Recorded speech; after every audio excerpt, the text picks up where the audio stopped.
থেকে আমাদের লাইভ ক্লাসটি দেখতেছো সবাইকে অভিনন্দন। আমাদের পূর্বের ন্যায় অনলাইন ক্লাস শুরু হতে যাচ্ছে। আমরা অলরেডি ক্লাসগুলো শুরু করে দিয়েছি। তোমরা যারা অনলাইনে থাকো আমাদের ক্লাসগুলো দেখবে এবং অন্যদেরকে দেখার সুযোগ করে দিবে। আমাদের প্রতিদিনই অনলাইন ক্লাস হবে। আমাদের প্রতিদিন যে অনলাইন ক্লাসগুলো হবে সেই ক্লাসগুলো সকল ক্লাসের ক্লাস হবে, শুধু একটা দুটা ক্লাসে না, সকল ক্লাসে ক্লাস হবে। তোমাদের ছোট ভাই বোন যারা আছে তাদেরকে অবশ্যই ক্লাসগুলোতে অ্যাটেন্ড করতে বলবে। আমাদের প্রতিদিন ক্লাস শুরু হবে 11টা থেকে 1টা পর্যন্ত আমাদের ক্লাসগুলো হবে। তো তোমরা যারা আমাদের ক্লাসগুলো দেখতেছো, আজকে আমরা রসায়ন নবম শ্রেণীর রসায়ন 3য় অধ্যায়ে ইলেকট্রন বিন্যাস সম্পর্কে আমরা আলোচনা করব। কারণ রসায়ন শিখতে হলে আমাকে ইলেকট্রন বিন্যাস শিখতে হবে। আমাদের ইলেকট্রন বিন্যাস সম্পর্কে যাবতীয় তথ্য আমাদেরকে জানতে হবে। তো শিক্ষার্থীরা, তোমরা নিশ্চয়ই এখন পর্যন্ত তোমরা যারা সায়েন্স ভর্তি হয়েছো বা যারা নবম দশম শ্রেণীতে উঠে গেছো, তারা সবাই অন্তত 1 থেকে 30টা মৌল সম্পর্কে তোমাদের ধারণা আছে যে 1 থেকে 30টা মৌল, তাদের নাম, তাদের পারমাণবিক সংখ্যা, এগুলো অবশ্যই তোমরা জানো। যদি না জেনে থাকো তাহলে অবশ্যই আমাদের এই 30টা মৌলের পারমাণবিক সংখ্যা অবশ্যই লাগবে এবং তাদের নাম লাগবে। এদের সাথে সাথে যখনই আমি পারমাণবিক সংখ্যা শিখবো, তাদের সাথে সাথে আমাদের ইলেকট্রন বিন্যাসটাও শিখতে হবে। আর ইলেকট্রন বিন্যাস শিখলে আমরা মৌলের অবস্থান সম্পর্কে সঠিক ধারণা লাভ করতে পারবো। আমাদের প্রত্যেকটা মৌলের যদি অবস্থান সঠিকভাবে জানতে হয় তাহলে ইলেকট্রন বিন্যাসই তাদের প্রধান হাতিয়ার। আমরা আজকে সেই বিষয় নিয়ে আলোচনা করব। তো শিক্ষার্থীরা, আমরা প্রথমে আলোচনা করতে যাচ্ছি যে শক্তি স্তর। আমাদের এখানে তোমরা যারা ক্লাস 8-এ পড়ছিলা সেখানে ছিল কে শেল ছিল, এল শেল ছিল, এম শেল ছিল, এন শেল ছিল।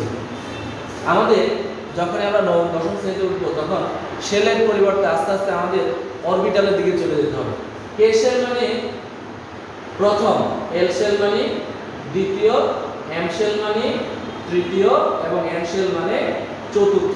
এই জিনিসটা আমার যদি জানা থাকে তাহলে আমরা প্রথমে যে জিনিসটা নিয়ে বলবো সেটা হলো যে কোনো শক্তি স্তরে ইলেকট্রন প্রবেশ করবে,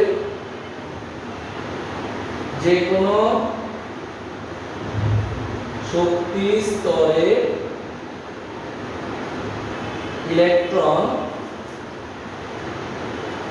প্রবেশের একটা সূত্র আছে, তোমরা অবশ্যই জানো প্রবেশের নিয়ম। যারা জানো না তারা শিখে নেবে। 2n²। খেয়াল রাখবে, এখানে n সমান কক্ষপথের সংখ্যা। তো শিক্ষার্থীরা, আমরা n এর মান যেহেতু কক্ষপথের সংখ্যা, তাহলে আমরা লিখব কে শেল, অর্থাৎ প্রথম শক্তি স্তরে ইলেকট্রন থাকবে সমান দিয়ে লিখব 2 * n এর পরিবর্তে এখন আমরা লিখব কি 1²। তাহলে 2 কে 2। তাহলে আমাদের প্রথম শক্তি স্তরে ইলেকট্রন থাকতে পারবে সর্বোচ্চ 2টি। এবার আসো কে শেলের পরে আছে আমাদের এল শেল, অর্থাৎ দ্বিতীয় শক্তি স্তরে ইলেকট্রন থাকবে 2 * 2², অর্থাৎ 2 × 4 4 × 8, অর্থাৎ দ্বিতীয় শক্তি স্তরে আমাদের সর্বোচ্চ ইলেকট্রন সংখ্যা থাকবে 8টি। এরপর আসো এম শেলে, অর্থাৎ তৃতীয় শক্তি স্তরে ইলেকট্রন থাকবে 2 * 3² সমান 3 × 9 9 × 18। শিক্ষার্থীরা, তোমরা দেখো এন শেল অর্থাৎ চতুর্থ শক্তি স্তরে ইলেকট্রন থাকবে 2 * 4²। তাহলে 4 × 16 16 × 32টি। তাহলে একটা জিনিস আমরা প্রথমে ক্লিয়ার করব যে যে কোনো শক্তি স্তরে ইলেকট্রন কয়টা প্রবেশ করতে পারে, সর্বোচ্চ কয়টি প্রবেশ করতে পারে। যদি সর্বোচ্চ সঙ্গে ইলেকট্রন প্রবেশ করা সম্পর্কে ধারণা থাকে তাহলে আমাদের কোনো একটা ইলেকট্রন বিন্যাস করতে গেলে আমরা বিড়ম্বনা পোহাতে হবে না। তাহলে প্রথমে আমরা যেটা দেখলাম কে শেল, অর্থাৎ প্রথম শক্তি স্তর 2 * 1², অর্থাৎ 2n² সূত্রে n এর পরিবর্তে আমরা 1 বসাইছি। দ্বিতীয় শক্তি স্তরে n = যখন 2 2 × 4 তাহলে 4 × 8টি। তৃতীয় শক্তি স্তরে 2 * 3² 3 × 9 9 × 18টি। এখানে 2 × 4 স্কয়ার অর্থাৎ 4 × 16 16 গুণে 32 ইলেকট্রন প্রবেশ করতে পারে। এখন আসো আমাদের অরবিট বলতে আমরা এগুলাকে বুঝাইছি যে কক্ষপথ, যে স্তরে ইলেকট্রন থাকতে পারে, অর্থাৎ পরমাণু নিউক্লিয়াসের চারদিকে কতগুলো বৃত্তাকার কক্ষপথ থাকে অনুমোদিত। এটি যদি নিউক্লিয়াস হয় তাহলে এদের চারপাশে এগুলো কক্ষপথ। এই পথগুলোতে এই পথগুলোকে বলা হয় অরবিট। এগুলোকে বলা হয় কি অরবিট। খেয়াল করো, তাহলে অরবিট অর্থাৎ কক্ষপথ। এই কক্ষপথে আমাদের কতটি ইলেকট্রন থাকতে পারে আমরা এখানে দিয়ে দিলাম। অর্থাৎ প্রথম শক্তি স্তরে আমাদের তাহলে কয়টি? 2টি, দ্বিতীয় শক্তি স্তরে 8টি, তৃতীয় শক্তি স্তরে 18টি, চতুর্থ শক্তি স্তরে 32টি। শিক্ষার্থীরা, আমরা এখন তোমাদেরকে শেখাবো এই ইলেকট্রন বিন্যাস কিভাবে আমরা করব। যে এখানে যে 2টি ইলেকট্রন থাকে, এখানে 8টি থাকে, এখানে 18টি থাকে, আমরা কিভাবে লিখব। এখন আমরা এই জিনিসটা মুছে ফেলতেছি, তোমরা একটু খেয়াল করো।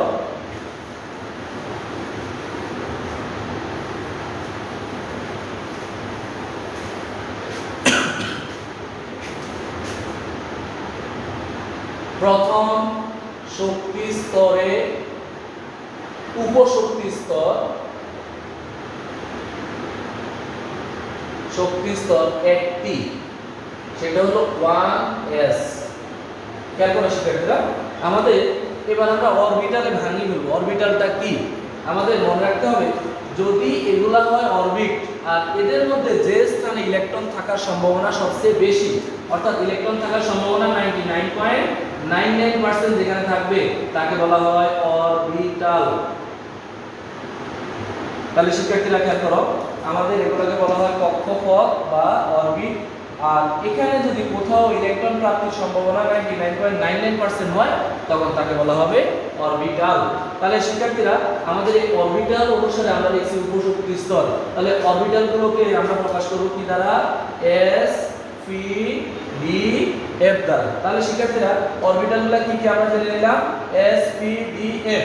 আর অরবিটগুলো k shell, l shell, m shell, n shell, অর্থাৎ 4টা শেল হিসেবে আমরা এখানে s p d f এটা হলো অরবিটাল আর এগুলো ছিল অরবিট। তাহলে দেখো দ্বিতীয় শক্তি স্তর উপশক্তি স্তরগুলো কি কি খেয়াল করে দেখো। দ্বিতীয় শক্তি স্তর উপশক্তি স্তর 2টি, সেটি হলো 2s 2p। তাহলে খেয়াল করে দেখো শিক্ষার্থীরা, দ্বিতীয় শক্তি স্তর আমাদের উপশক্তি স্তরগুলো কি কি? 2s এবং 2p। তৃতীয় শক্তি স্তর উপশক্তি স্তরগুলো কি কি আমরা একটু দেখব। তাও 3টি, সেটি কি কি খেয়াল করে দেখো। 3s 3p আর একটা হলো 3d। তাহলে শিক্ষার্থীরা, আমরা একটু আগে দেখলাম যে প্রথম শক্তি স্তরে একটা, দ্বিতীয় শক্তি স্তরে 2টা, তৃতীয় শক্তি স্তরে 3টা, তাহলে চতুর্থ শক্তি স্তরে 4টা। চতুর্থ শক্তি স্তর শক্তি স্তর কয়টি? 4টি। তাহলে আমরা 4টি লিখে লিখলাম 4s 4p 4d আর একটা হলো 4f। তো এবার আমরা একটা জিনিস শিখব যে s অরবিটালে সর্বোচ্চ ইলেকট্রন থাকে 2টি। ফ্রি অরবিটালে সর্বোচ্চ ইলেকট্রন থাকে 6টি। ডি অরবিটালে সর্বোচ্চ ইলেকট্রন থাকে 10টি। এফ অরবিটালে সর্বোচ্চ ইলেকট্রন থাকে 14টি। এখন আসো, আমাদের s অরবিটালে সর্বোচ্চ 2টি ইলেকট্রন, p অরবিটালে সর্বোচ্চ 6টি, d অরবিটালে সর্বোচ্চ 10টি এবং f অরবিটালে সর্বোচ্চ 14টি, এদেরকে দিয়ে আমরা ইলেকট্রন বিন্যাস শিখব। ইলেকট্রন বিন্যাস শেখার জন্য তোমাকে ছোট্ট একটি নিয়ম ফলো করলেই হয়ে যাবে। আমরা একটু সিরিয়ালে এই রাশিগুলোকে লিখব। এই যে 1s 2s 2p এগুলো সারিবদ্ধভাবে লিখব, লিখে তারপরে আমরা ইলেকট্রন বিন্যাসটা শিখব। শিক্ষার্থীরা খেয়াল করো, তাহলে প্রথমে আমাদের ছিল 1s, তারপরে ছিল 2s 2p, তারপরে ছিল 3s 3p 3d, তারপরে ছিল 4s 4p 4d, তারপরে হলো 4f। এরপর আসো 5p 5s 5p 5d 5f। এখন আসো আমরা যদি ইলেকট্রন বিন্যাসটা সঠিকভাবে শিখতে চাই তাহলে আমাদেরকে একটি নিয়ম ফলো করতে হবে যে প্রথম ধাপে এটাকে বলা হয় স্টার্টিং পয়েন্ট আর এটাকে বলা হয় এন্ডিং পয়েন্ট, অর্থাৎ শুরু এখানে শেষ এখানে। এখান থেকে শেষ হওয়ার পর আবার আমাদের শুরু হবে এখান থেকে শেষ হবে এখানে। একইভাবে এখান থেকে শুরু হবে এখানে শেষ হবে, একইভাবে এখানে শুরু হবে এখানে শেষ হবে, একইভাবে এখানে শুরু হবে আর এখানে গিয়ে শেষ হবে। এইভাবে আমরা 60টি স্তর পর্যন্ত নিতে পারবো, কারণ আমার পর্যায় সারণীতে মোট পর্যায় সংখ্যা হলো 60টি এবং গ্রুপ সংখ্যা হলো 18টি। আমাদের গ্রুপ পর্যায় সম্পর্কে আমরা একটু পরে ধারণা নেব। তবে আমাদের প্রথম দেখো সিরিয়ালটা আমরা একটু সুন্দর করে লিখব।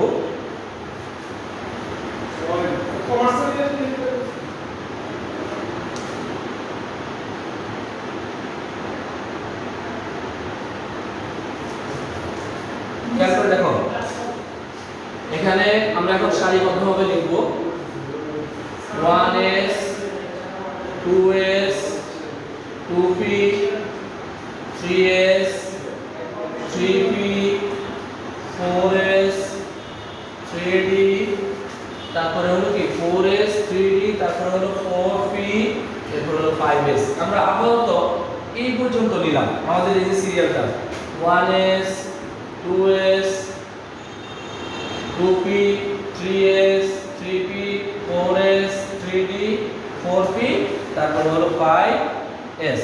তো শিক্ষার্থীরা আমরা এতে যে এটা সাজাইলাম এটা কিন্তু আমাদের মুখস্থ কোনো কারুকার্য না। প্রথমে আমাদের 1s, এটা শেষ করলে আসবে এখানে 2s, এটা শেষ করলে এখানে শুরু হবে 2p, তারপর এখান থেকে 3s, এটা শেষ করে আমরা কিন্তু 3s এর পরে 3p তে গেছি, বাট 3d তে যাই না। 3p পরে আমরা চলে গেছি 4s, অর্থাৎ দেখো এটা আমাদের এই যে রেখাটা দেখো আমাদের এইভাবে টেনে আসি, আমরা 4s এ গেছি। 4s শেষ হওয়ার পরে 3d তে আসছি। এখানে একটি নিয়ম আমাদের আছে, আমরা ইনশাআল্লাহ অনলাইন ক্লাস যখন শুরু করব আমাদের এই জিনিসটা নিয়ে আমরা পরবর্তী ক্লাসে আলোচনা করব। তবে আমাদের এখন ইলেকট্রন বিন্যাসটা আমরা শেষ করব, তারপর আমরা এটা নিয়ে আলোচনা করব। এখন শিক্ষার্থীরা তোমরা একটু আগে দেখছিলা আমাদের s এর সর্বোচ্চ কয়টি? 2টি, p তে সর্বোচ্চ 6টি, d তে সর্বোচ্চ 10টি এবং f এর সর্বোচ্চ 14টি ইলেকট্রন প্রবেশ করতে পারে। তাহলে আমরা এখন একটু দেখব যে এখানে কয়টা মডেল ইলেকট্রন বিন্যাস হয়েছে আমরা একটু দেখব। তাহলে 1s2 2s2 2p6 3s2 3p6 4s2 4p6 3d10 4p6 5s2। তাহলে আমরা এবার ইলেকট্রনগুলো বলে ফেলবো। এখানে 2 2 দিয়ে 4 4 আর 6 10 10 দিয়ে 12 12 আর 6 18 20 26 36 36 আর 6 কত 42 42 আর 2 44। আবার একবার দেখি 1s2 2s2 2p6 3s2 3p6 4s2 4s2 4p6 sorry 4s2 3p6 4s2 3d10 3d10, তারপরে হবে 4p6 5s2। তাহলে দেখো এবার তাহলে আমাদের কয়টা লিখতে হচ্ছে 1 2 2 4 4 আর 6 10 10 দিয়ে 12 12 আর 6 18 20 30 36 38টি। তাহলে আমাদের 38 নম্বর মৌল পর্যন্ত আমরা পেয়ে গেছি, অর্থাৎ আমাদের ক্যালসিয়ামের পরে হলো কি স্ট্যান্সিয়াম, অর্থাৎ স্ট্যান্সিয়াম পর্যন্ত আমাদের ইলেকট্রন বিন্যাস চলে আসছে। তাহলে আমরা এবার ইন্ডিভিজুয়ালি শিখবো। এখানে তো 38 নম্বর মৌলের ইলেকট্রন বিন্যাস শিখছি, আমরা 38 নাম্বার যে আসছে আমরা সিরিয়ালি 1 2 3 করে ভাবে ইলেকট্রন বিন্যাসগুলো সাজাবো। তাহলে প্রথমে আমাদের পারমাণবিক সংখ্যা একটা স্টুডেন্ট তোমরা মনে আছে কিনা হাইড্রোজেনের পারমাণবিক সংখ্যা কত 1। তাহলে আমরা এবার হাইড্রোজেন দিয়ে শুরু করব। হাইড্রোজেন ইলেকট্রন সংখ্যা 1, তাহলে আমাদের ইলেকট্রন বিন্যাস হবে 1s1। তাহলে শিক্ষার্থীরা হিলিয়ামের পারমাণবিক সংখ্যা কত 2 2 হলে তাহলে আমাদের হবে 1s2। এখন শিক্ষার্থীরা দেখো আমাদের প্রথম শক্তি স্তরে সর্বোচ্চ 2টি ইলেকট্রন প্রবেশ করতে পারে, অলরেডি 2টি ইলেকট্রন চলে এসেছে। তাহলে আমাদের খেয়াল রাখতে হবে এখানে আর কোনো ইলেকট্রন প্রবেশ করানোর সুযোগ নেই, তাহলে আমরা পরের শক্তি স্তরে যেতে হবে। তাহলে দেখো তারপরে আছে লিথিয়াম লিথিয়ামের পারমাণবিক সংখ্যা 3 1s2 2s1 তাহলে দেখো 2 এর আগে যোগ করলে 3 হয়ে যাচ্ছে আমাদের ইলেকট্রন সংখ্যাও 3 লিথিয়ামের পরে বেরিলিয়ামের পরে হলো কত বেরিলিয়াম 4 1s2 2s2 বেরিলিয়ামের পরে হলো বোরন হলো 5 1s2 2s2 একটা জিনিস খেয়াল করো দ্বিতীয় শক্তি স্তরে দুটো ইলেকট্রন প্রবেশ করার পর এটি পূর্ণ হয়ে গেছে তাহলে দ্বিতীয় শক্তি স্তরে আরেকটা অপশক্তি স্তর আছে কে 2p তাহলে দেখো 2 এর 4 4 এর আগে 5 এখন আসো আমরা কার্বনের ইলেকট্রনটা দেখাবো কার্বনের ইলেকট্রন 1s2 2s2 2p2 শিক্ষার্থীরা দেখো কার্বনের পর আছে nitrogen 7 1s2 2s2 2p3 oxygen পারমাণবিক সংখ্যা 8 1s2 2s2 2p4 এবার শিক্ষার্থীরা আমরা আগে 10 পর্যন্ত করব এরপরে বাকিগুলো দেখব ফ্লোরিনের পারমাণবিক সংখ্যা 9 1s2 2s2 2p5 আমাদের দশম মৌল হলো নিয়ন 1s2 2s2 2p6 আমাদের দেখো তো 10টা ইলেকট্রন হয়ে গেছে কিনা তাহলে আমাদের এই পর্যন্ত 10টা মৌলের ইলেকট্রন আমরা পেয়ে গেলাম এখন আমাদের খেয়াল রাখতে হবে এই 10টা মৌলের প্রথম দুটি হলো প্রথম পর্যায়ের মৌল আর এগুলো হলো দ্বিতীয় পর্যায়ের মৌল তাহলে আমরা সবেমাত্র দুটো পর্যায়ের মৌল পাইছি এখন আমাদের 3 রয়ে গেছে 4 রয়ে গেছে 5 রয়ে গেছে 6 7 পর্যন্ত রয়ে গেছে আমরা একে একে এগুলো শিখব তাহলে আমাদের এই 10টা মৌলের ইলেকট্রন আমরা সবাই পারবো দেখো হাইড্রোজেনের ক্ষেত্রে 1s1 হিলিয়ামের ক্ষেত্রে 1s2 লিথিয়ামের ক্ষেত্রে 1s2 2s1 beryllium 1s2 2s2 boron 1s2 2s2 2p1 carbon 1s2 2s2 2p2 nitrogen 1s2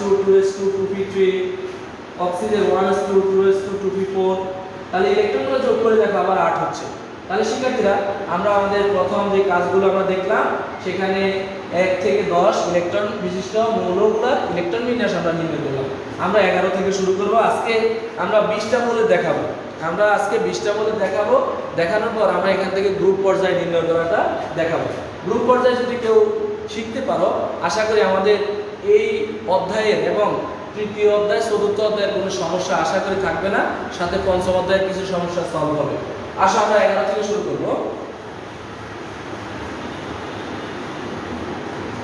11 নম্বর বলতে হলো সোডিয়াম তাহলে সোডিয়াম যদি 11 হয় 1s2 2s2 2p6 তাহলে দ্বিতীয় শক্তি স্তর পূর্ণ হওয়ার পরে আমাকে চলে যেতে হবে এবার তৃতীয় শক্তি স্তরে এবার দেখো magnesium 12 1s2 2s2 2p6 3s2 ম্যাগনেসিয়ামের পরে হলো aluminium 13 1s2 2s2 2p6 3s2 s পূর্ণ হয়ে যাওয়ার পরে আমরা চলে যাব ঠিকই পরের ধাপে p এর ঘরে এবার আসো সিলিকন হলো 14 1s2 2s2 2p6 3s2 3p2 এবার খেয়াল করো phosphorus 15 1s2 2s2 2p6 3s2 3p3 এবার আসো সালফারের পারমাণবিক সংখ্যা 16 1s2 2s2 2p6 3s2 3p4 এরপর আসো chlorine 17 1s2 2s2 2p6 3s2 3p5 তারপর হলো argon 18 1s2 2s2 2p6 3s2 3p6 এরপর আসো আর্গনের পরে আমরা চলে যাব পটাশিয়াম পারমাণবিক সংখ্যা হলো 19 খেয়াল রাখবে 20 পর্যন্ত মৌলগুলোর মধ্যে পটাশিয়াম এবং ক্যালসিয়াম এই দুটি মৌলের ইলেকট্রন বিন্যাসে ব্যতিক্রম আছে সেটা কিভাবে দেখো পটাশিয়াম শিখলে ক্যালসিয়ামটা পাওয়া যাবে 1s2 2s2 2p6 3s2 3p6 4s1 আমরা দেখতেছি 3s2 3p6 এর পরে 3d আসার কথা থাকলেও 3d না এসে আমরা দেখছিলাম আমাদের নিয়মের মধ্যে সেখানে 4s চলে এসেছে। কেন এসেছে আমরা ব্যাখ্যা বলছি যে পরে ক্লাসে আমরা ব্যাখ্যাটা দেব। এরপর আসো ক্যালসিয়াম পাওয়ার সমান 20 1s2 2s2 2p6 3s2 3p6 4s2। তাহলে শিক্ষার্থীরা আমরা আজকে 1 থেকে 20 পর্যন্ত মৌলগুলো ইলেকট্রন আমরা দেখলাম। আমাদের এই খেয়াল রাখতে হবে এই 20টা মৌল ইলেকট্রন শিখে আমরা পরে 10টা মৌল ইনশাআল্লাহ কালকে আমাদের আরেকটা ক্লাসে অর্থাৎ শনিবার আমরা আরেকটা ক্লাসে ওই 10টা মৌল ইলেকট্রন দেখাবো। তোমরা যে যেখান থেকে আমাদের এই ক্লাসগুলো দেখতেছো ইলেকট্রনের বিন্যাসগুলো একটু দেখো। আমরা এদের থেকে পর্যায় এবং গ্রুপ এটি নির্ণয় করব। আমাদের মনে রাখতে হবে পর্যায় গ্রুপ যদি পারি আমাদের এই পর্যায় গ্রুপ নির্ণয় করার জন্য আমাদের অনেক সময় হিমশিম খেতে হয়। আমরা যেন এই হিমশিমটা না খেতে হয় তাহলে আমাদের খেয়াল রাখতে হবে কিভাবে ইলেকট্রন বিন্যাস করব। ইলেকট্রন বিন্যাসগুলো একটু দেখে নাও, আমরা অবশ্যই একটু পরে অবস্থান নির্ণয় করা শিখব। ঠিক আছে?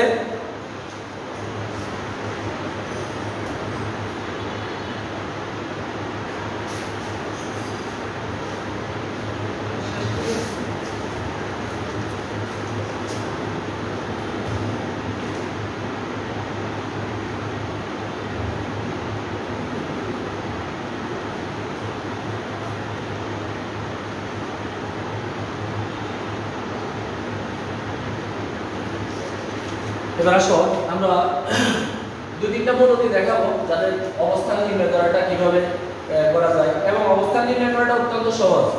যদি কেউ শিখতে চাও এটি একবারে সহজ। আমরা প্রথমে হাইড্রোজেনকে দিয়ে দেখাচ্ছি। হাইড্রোজেনের পরমাণু সংখ্যা 1, তাহলে তার ইলেকট্রন বিন্যাস হবে 1s1। শিক্ষার্থীরা তোমরা অবশ্যই এই জিনিসটি খেয়াল রাখবে, এখানে যে 1 আছে তা নির্দেশ করে কি সংখ্যা? পর্যায় সংখ্যা। আর এটি নির্দেশ করে গ্রুপ সংখ্যা। এখন প্রশ্ন হলো সব সময় যে এই ঘরে ইলেকট্রন থাকলে তাকে ধরবো এমনটিও নয়, আমাদের সেই ধরনের একটা ব্যতিক্রমও দেখাবো।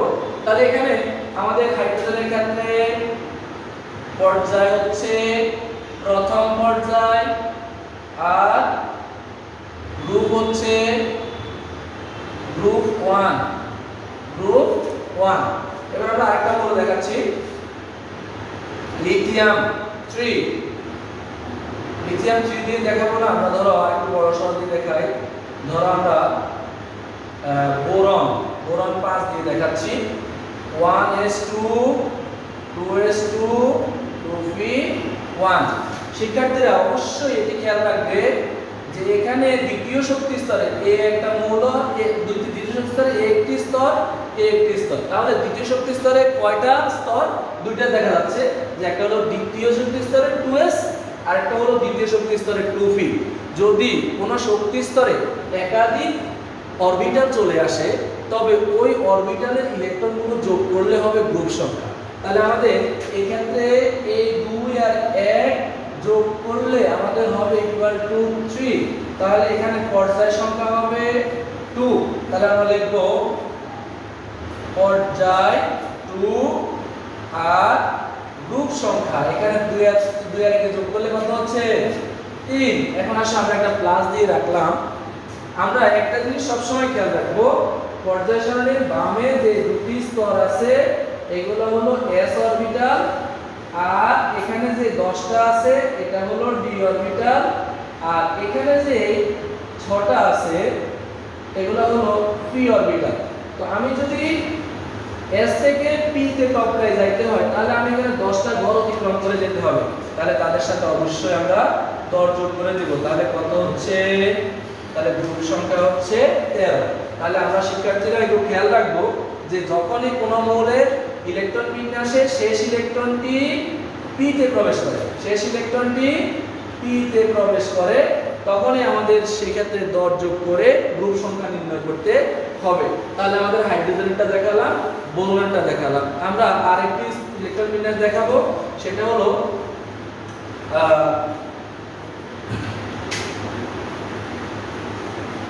10 নম্বর মৌলের ইলেকট্রন বিন্যাসটা দেখাবো, নিয়ন 10।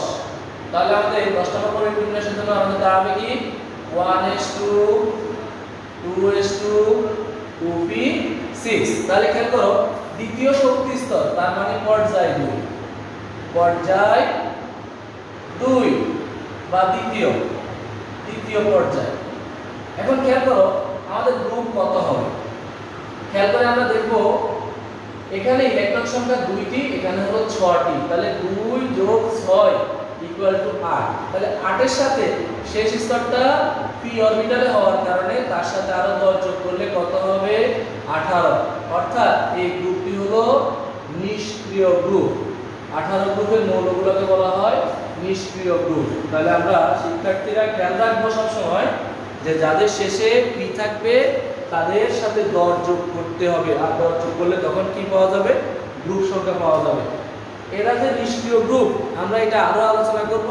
এখানে মোট তোমার হিলিয়াম, নিয়ন, আর্গন, ক্রিপ্টন, জ্যানন, রেডন এই 6টি মৌল আছে যাদের শেষে এরকম 8টা করে ইলেকট্রন আছে। যাদের শেষে এই 8টা করে ইলেকট্রন থাকবে তারা নিষ্ক্রিয়। কিন্তু আমরা একটা জিনিস খেয়াল করব যে হিলিয়ামকেও সেই নিষ্ক্রিয় গ্রুপে স্থান দেওয়া হয়েছে। কেন হয়েছে আমরা একটি কথা দিয়ে শেষ করে দিচ্ছি, আজকের ক্লাসটি আর বাড়াবো না। তাহলে হিলিয়ামের ইলেকট্রন বিন্যাস 1s2। তাহলে আমাদের পর্যায় সংখ্যা হচ্ছে 1। পর্যায় কত প্রথম বা 1 প্রথম পর্যায়। আর আমাদের গ্রুপ হবে 18। কেন 18? মনে রাখবে প্রথম শক্তি স্তরে সর্বোচ্চ 2টি ইলেকট্রন প্রবেশ করতে পারে এবং সেই 2টি ইলেকট্রন এখানে আছে। যদি কোনো স্তরে যতগুলো ইলেকট্রন প্রবেশ করতে পারে, যদি ততগুলো ইলেকট্রন থাকে, তবে ওই স্তরকে বলা হয় নিষ্ক্রিয় স্তর বা নিষ্ক্রিয় গ্যাস বা নিষ্ক্রিয় কাঠামো। তাহলে আমাদের হিলিয়ামকে বলা হয় নিষ্ক্রিয় কাঠামো। কেন? কারণ তার প্রথম পর্যায়ে 2টি ইলেকট্রন থাকতে পারে এবং সেই 2টি ইলেকট্রন থাকার কারণে এই ইলেকট্রনকে সে দান বা গ্রহণ কোনোটি করতে পারে না। সে চাইলে কাউকে ইলেকট্রন দিতেও পারবে না, চাইলে কারো থেকে ইলেকট্রন নিতেও পারবে না। এর না দেওয়া আর না নেওয়ার কারণে তাকে বলা হয় নিষ্ক্রিয় গ্যাস। তো শিক্ষার্থীরা আমরা বিদায় নিচ্ছি, আমরা আজকে আর কথা বাড়াবো না। আমাদের ইনশাআল্লাহ পরবর্তী ক্লাস শনিবার আমার সাথে দেখা হবে। আমি প্রতিদিন একটা করে ক্লাস নেব এই রসায়নের, আর যদি বাড়তি কোনো ক্লাস থাকে সেটা আমরা নেওয়ার চেষ্টা করব। তবে তোমরা প্রত্যেককে মেসেজটা দিয়ে দেবে যে আমাদের অনলাইন ক্লাস শুরু হয়েছে, আমরা ক্লাসগুলো করার চেষ্টা করব। তো ধন্যবাদ প্রিয় শিক্ষার্থীরা, তোমাদেরকে অসংখ্য ধন্যবাদ আমাদের এই ভিডিওটি দেখার জন্য। সবাইকে অনুরোধ করব আমাদের যত শিক্ষার্থী আছে তাদের মাঝে এই তোমার এই যে খবরটা পৌঁছায় দেওয়ার জন্য, এই যে আমাদের ক্লাসটা শুরু হয়েছে, স্যাররা ক্লাস নিচ্ছে। ধন্যবাদ সবাইকে।